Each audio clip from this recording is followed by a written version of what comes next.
Bible, John chapter 2. It's in the New Testament.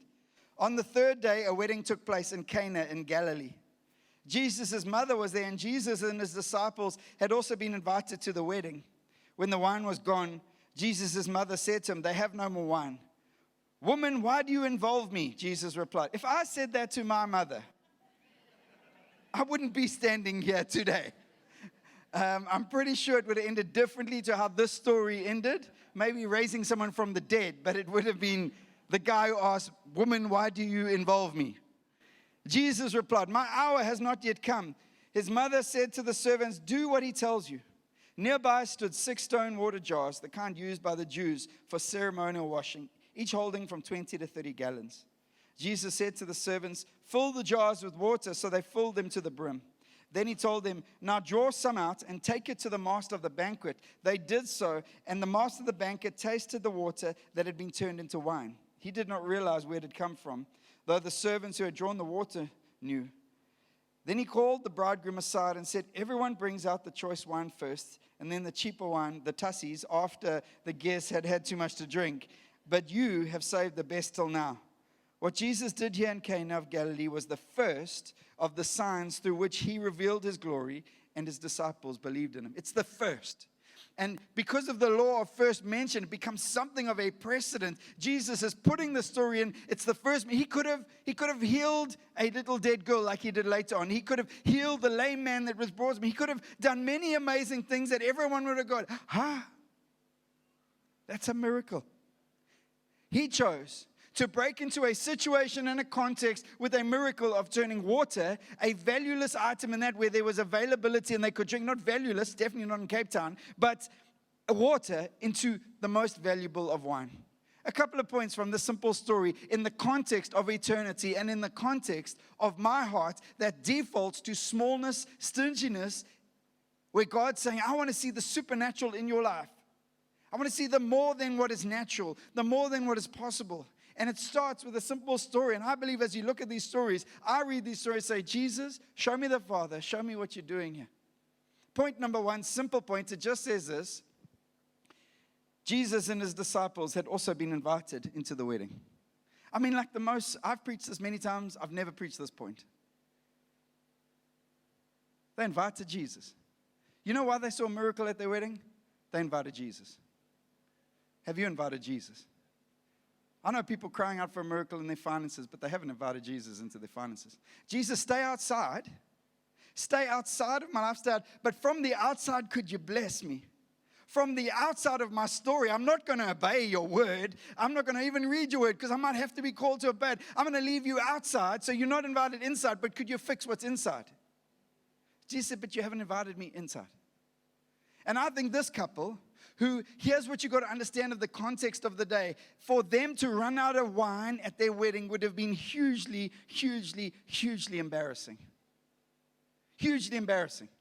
Because the whole community would come together, they would all invited would come, and the celebration would be determining something of a blessing over their marriage as everyone partied hard and the wine was there for the whole time, something special for every guest. And Jesus comes and says, "This couple, they just invited me. They have no expectation. I'm the one who can turn water to the wine, but I'm the miracle worker, so here's what I'm going to do. I'm going to cover them. I'm going to cover their shame. I'm going to stop them being embarrassed, and I'm going to turn water into wine." Why? Because they invited me. You want to see miracles in your life? Invite Jesus. Invite him in.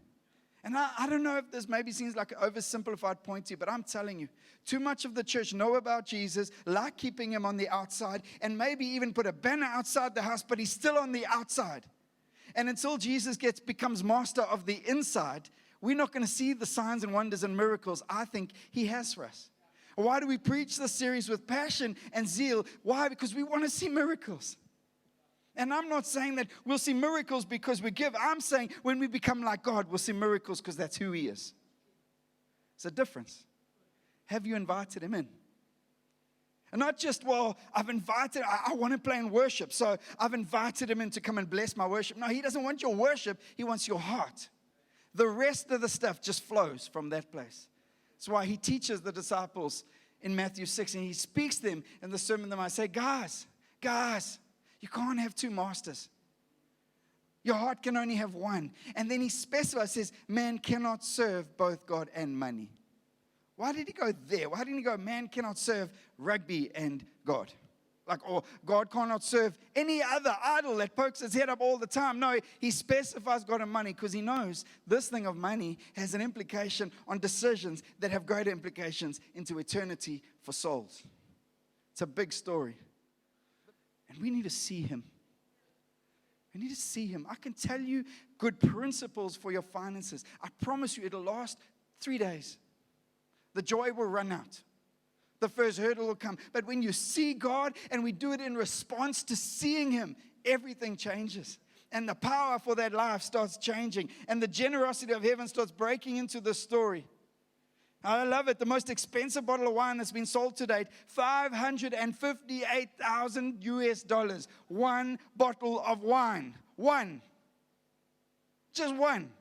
Hope they didn't break the cork. One bottle of wine. And this guy comes and says, this is the finest wine.